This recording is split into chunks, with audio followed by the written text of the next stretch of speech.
Friends, मैं प्रवीण कुमार आज फिर आपके साथ आ चुका हूँ मैं मैथमेटिक्स सेट थ्योरी को लेकर। ठीक है, लास्ट टॉपिक में हम लोगों ने पढ़ा था सेट को कैसे डिनोट करते हैं और रिप्रेजेंट करते हैं। ठीक है, अब उसके नेक्स्ट टॉपिक पर चलते हैं। नेक्स्ट टॉपिक है हमारा टाइप्स ऑफ सेट्स। सेट्स कितने टाइप्स के होते हैं, ठीक है, और वो जानते हैं हम लोग। Number 1, singleton set. Singleton set क्या होता है? सिंगल का मतलब क्या होता है? सिंगल का मतलब एक। ठीक है, तो एक ऐसा सेट जिसमें सिर्फ एक ही एलिमेंट हो। क्या हो? सिर्फ एक ही element. A set which contain only one element is called singleton set। इसका कोई एग्जांपल ले लेते हैं हम लोग। इसका कोई एक सिंपल सा एग्जांपल, क्लोजेस्ट प्लेनेट टू सन। सन के क्लोजेस्ट प्लेनेट कौन सा है? कोई एक ही होगा जो सबसे क्लोज होगा सन के, दैट इज मरकरी। ठीक है, तो इसमें एक ही एलिमेंट आया, मरकरी।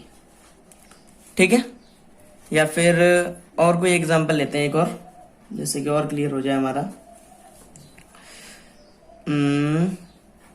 एक और simple example, number of letters A in English alphabet। Number of letter A in English alphabet। English alphabet में कितने A आते हैं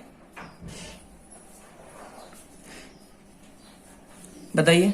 एक ही आता है ना, तो ये भी हमारा सिंगलटन सेट है। ठीक है, जैसे कि हम लोग देखो, ये अकेला एक एलिमेंट है, ये भी सिंगलटन सेट है। जीरो भी एक ही एलिमेंट है, ये भी सिंगलटन सेट है। किसी एक बंदे का नाम, जैसे हमने नाम लिख दिया श्याम लिख दिया, ये भी एक ही सेट है। ठीक है, तो सिंगलटन सेट वो सेट होता है जिसमें सिर्फ एक ही एलिमेंट होता है।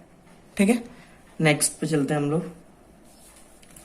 नेक्स्ट होता है हमारा एम्प्टी सेट।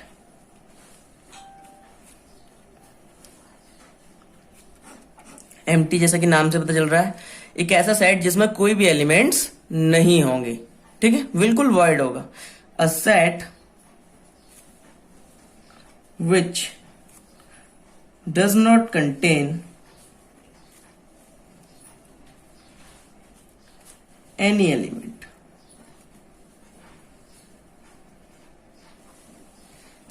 ठीक है, जैसे कि सिंपली हम लोग एक एग्जांपल ले लेते हैं। An even integer between 2 and 4। 2 और 4 के बीच में कोई इवन इंटीजर। अच्छा, पहले ये बताओ 2 और 4 के बीच में क्या आता है? 2 और 4 के बीच में आता है 3। और बताइए, क्या 3 इवन है? 3 तो इवन है ही नहीं। अब ये इवन नहीं है तो ये सेट ही क्या है? गलत है, बिल्कुल खाली सेट है ये। ठीक है, ऐसे सेट्स को बोलते हैं हम लोग एम्प्टी सेट।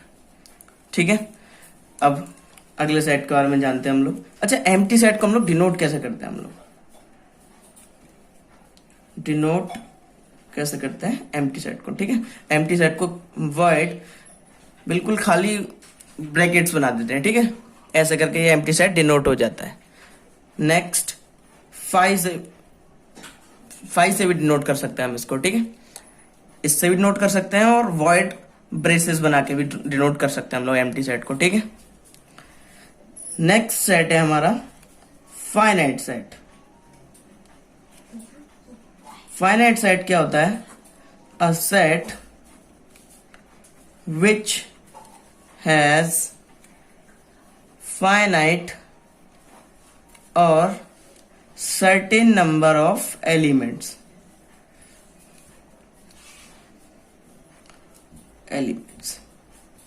एलिमेंट्स हो उसमें फाइनाइट, मतलब कि गिने चुने हो एलिमेंट्स उसमें, ठीक है। जैसे कि अ सेट ऑफ बॉवेल ले लेते हैं हम लोग, अ सेट ऑफ बॉवेल, ये फाइनाइट सेट है क्योंकि हमको उसको पता है इसमें 5 ही एलिमेंट आएंगे, इसके अलावा छठ में कोई भी एलिमेंट नहीं हो सकता है, 4 एलिमेंट्स नहीं हो सकते, ठीक है। ए ई आई ओ यू, ये फाइनाइट सेट है, ठीक है। एक और example, a set of English alphabet. English alphabet में कितने आते हैं लेटर्स?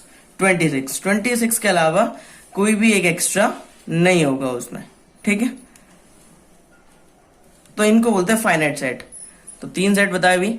सिंगलटन सेट कौन सा होता है? जिसमें सिर्फ एक एलिमेंट होता है। एम्प्टी सेट, बिल्कुल खाली सेट, जिसमें मतलब कि जो बात बता रखी है, जो प्रॉपर्टी है, रूल बता रखा है, वो हमारे सेट को या फिर हमारी कंडीशन को फॉलो ही नहीं कर रहा है, ठीक है, वो एम्प्टी सेट होता है। फाइनाइट सेट जिसमें नंबर ऑफ एलिमेंट फाइनाइट हो, डिफाइंड हो, सर्टेन हो, ठीक है, उसको बोलते हैं हम लोग फाइनाइट सेट। नेक्स्ट सेट है अगला infinite set. Infinite set, infinite set का मतलब क्या है? Number of elements in any set is not finite, मतलब गिने चुने एलिमेंट्स ना हो, उसमें एलिमेंट्स हो बहुत सारे हो, ठीक है। इसका एग्जांपल ले लेते हैं हम लोग, a set of all natural numbers. Natural number का सेट हमको बता देना, ठीक है। अब नेचुरल नंबर कहां से लेके होते हैं? 1 2 3 4 अप टू इनफाइनाइट। अब इसमें हम लोगों के पास जो एलिमेंट्स है वो कहां तक है? इनफाइनाइट तक है, हमको पता ही नहीं है कितने एलिमेंट्स हैं, ठीक है। तो ऐसे सेट को बोलते हैं हम लोग इनफाइनाइट सेट, ठीक है। नेक्स्ट सेट है हमारा equal set.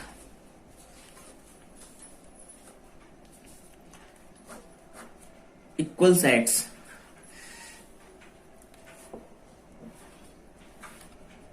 those sets which have same elements are called equal set। इसका ये एग्जांपल ले लेते हैं हम लोग। ये कहना क्या चाह रहा है कि मतलब दो सेट, कोई भी दो सेट ले लिए, उनके जो एलिमेंट्स है बिल्कुल सेम है, एग्जैक्टली सेम है। अगर इसमें 4 एलिमेंट्स हैं ए बी सी डी, जैसे एग्जांपल ले लेते हैं हम लोग, ए बी सी डी, ये एक सेट है ए और एक सेट है बी। इसमें एलिमेंट्स है हमारे बी सी ए डी। अब देखिए ऑर्डर तो मैटर करता नहीं है, क्योंकि देखो ऑर्डर क्यों मैटर नहीं करता है? देखो ए भी इसको बिलोंग कर रहा है, बी भी इसको बिलोंग कर रहा है, सी भी इसको बिलोंग कर रहा है, डी भी इसको बिलोंग कर रहा है। मतलब कि ये 4, अगर मान लो ये अगर 4 इसके बेटे हैं तो चारों सी के बेटे हैं, ठीक है। अब बी के भी यही बेटे हैं, बिल्कुल सेम सेम। इसका मतलब क्या है? ए और बी क्या है? दोनों आपस में इक्वल हैं। तो ऐसे सेट्स जिनके एलिमेंट्स सेम होते हैं, एग्जैक्टली सेम, नंबर भी सेम होते हैं उनके और एलिमेंट्स भी सेम, जैसे ए इधर भी है, इधर भी है, बी इधर भी है, इधर भी है, सी इधर भी है, इधर भी है, और डी इधर भी है, इधर भी है। ऐसे सेट्स को हम लोग बोलते हैं इक्वल सेट्स, ठीक है। नेक्स्ट है हमारा इक्विवेलेंट सेट।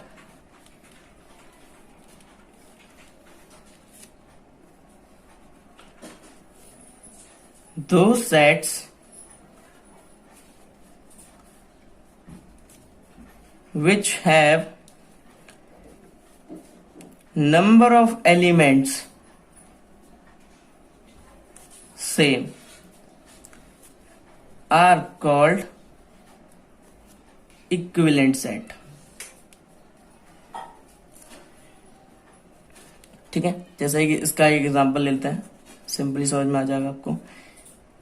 ए सेट है जिसमें 4 लेटर्स हैं, W O L F। एक और सेट है हमारे पास, उसके 4 एलिमेंट्स है, 1 2 3 एंड 4। अब देखो इसमें भी 4 एलिमेंट है और इसमें भी 4 एलिमेंट है, तो देखो ये सेट इक्विवेलेंट तो होगा। A is equivalent to B, but A is not equals to B. Equal नहीं है बट इक्विवेलेंट है। इक्विवेलेंट का मतलब यह है कि वो सेट्स जिनमें एलिमेंट्स, नंबर ऑफ एलिमेंट्स बराबर होने चाहिए। इसमें 1 2 3 4, इसमें भी 4 हैं और इसमें भी 4 हैं, ठीक है। तो ऐसे सेट्स को बोलते हैं हम लोग इक्विवेलेंट सेट। लेकिन जिसमें इक्वल एलिमेंट्स, सेम और इक्वल एलिमेंट्स होते हैं, उनको क्या बोलते हैं हम लोग? इक्वल सेट्स, ठीक है।